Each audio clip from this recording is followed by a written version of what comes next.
இன்றைக்கி கவுனி அரிசி வச்சு ஒரு பணியாரம் செய்ய போகிறேன். வச்சு இதால் 2 டம்ளர் அரிசி போட்டிருக்கேன்.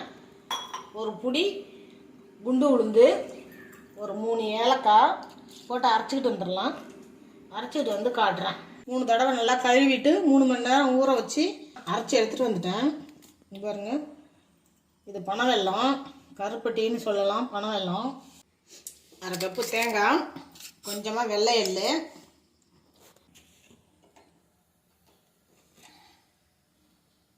ஒரு ஸ்பூன் நெய் விட்டுக்கலாம்.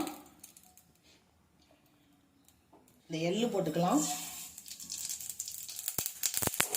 தேங்காய் போட்டுக்கலாம்,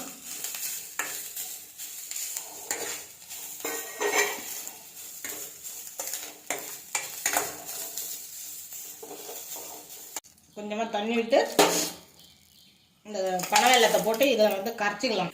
இதில் கொஞ்சம் மண்ணெல்லாம் இருக்கும், கொஞ்சம் தூசியெல்லாம் இருக்கும். அதனால் இதை கொஞ்சம் கரைச்சி எடுத்துக்குவோம். கரைச்சி எடுத்து அதில் கலந்துக்கலாம். இதே போல் வந்து உங்களுக்கு பயனுள்ள வீடியோலாம் எனக்கு கொடுக்கணுன்னு ஆசையாக தான் இருக்குது. நீங்கள் அதை விரும்புகிறீங்களா என்னான்னு தெரியல. இருந்தாலும் எனக்கு நம்பிக்கை இருக்குது. நீங்கள் இதே மாதிரி நீங்களும் செஞ்சு சாப்பிட்டு பாருங்கள். எப்படி இருந்துச்சுன்னு அதுக்கப்புறம் சொல்லுங்கள். நல்லா இருந்தால் தான் நான் வீடியோ போடுவேன், நல்லா இல்லைன்னா போட மாட்டேன். இதை வடிகட்டிக்கலாம்.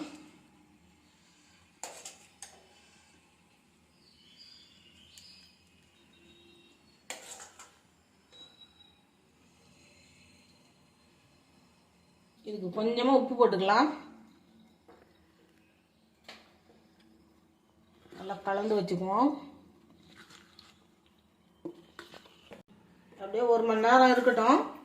1 மணி நேரம் கழிச்சு இதை சுட்டு எடுத்துக்குவோம். அப்படியே இருக்கட்டும்.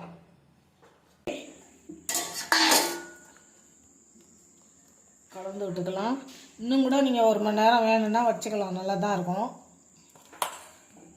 மணியார் கல் வச்சுக்கலாம், எண்ணெய் விட்டுக்கலாம். நீங்கள் வேணும்னா நெய் கூட விட்டு சுட்டுக்கலாம், நல்லா தான் இருக்கும். இதை விட நல்லாயிருக்கும். நான் எண்ணெய் தான் ஊற்றுறேன் இன்னைக்கு.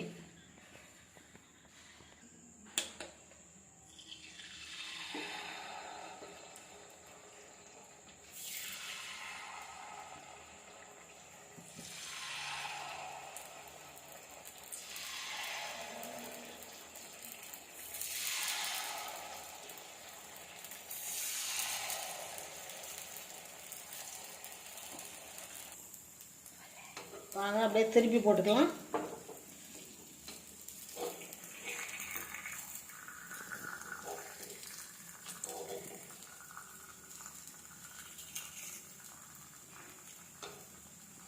தீயை கொஞ்சம் சிம்மிலே வச்சுக்கோங்க.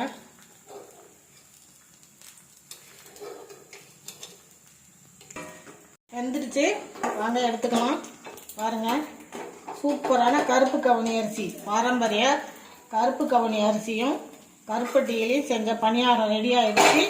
இதே மாதிரி நீங்களும் செஞ்சு சாப்பிட்டு பாருங்கள். சாப்பிட்டு பார்த்துட்டு எப்படி இருந்துச்சுன்னு கமெண்ட்டில் சொல்லுங்கள். சுவையான கருப்பு கவுனி கருப்பட்டி பணியாரம் ரெடி ஆகிடுச்சு. வாங்க எல்லாரும் சாப்பிட்லாம்.